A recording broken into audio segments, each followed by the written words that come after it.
Huli ang rider in tandem na nanghablot ng cellphone ng dalawang call center agent sa Rodriguez, Rizal. Aminado mga suspect sa krimen. Yan ang unang balita ni EJ Gomez. Balik kulungan ang dalawang lalaking ito dahil sa reklamong robbery snatching sa Rodriguez, Rizal. Ang mga suspect na riding in tandem ng biktima raw ng dalawang babaeng call center agent maghahating gabi noong Biyernes ayon sa pulisya.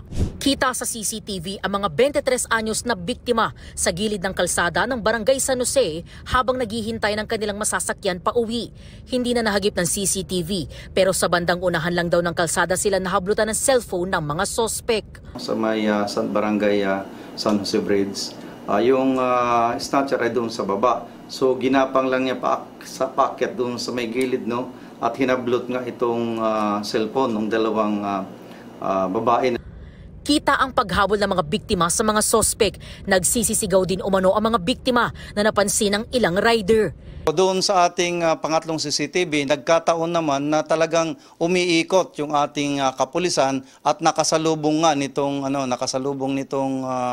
concerned na rider at siya ang nagsabi mismo doon sa ating kapulisan na yung may robbery snatching na nangyari at nakasakay nga doon sa motor na nakasalubong nila.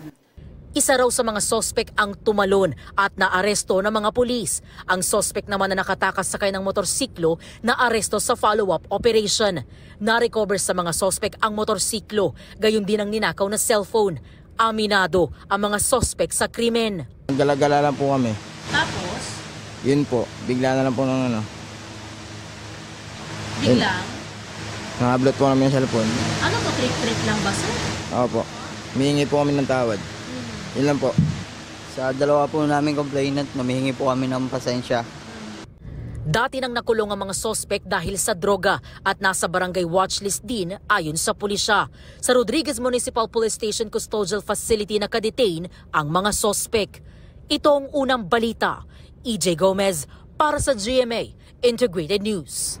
Igan, mauna ka sa mga balita, mag-subscribe na sa GMA Integrated News sa YouTube para sa iba't ibang ulat sa ating bansa.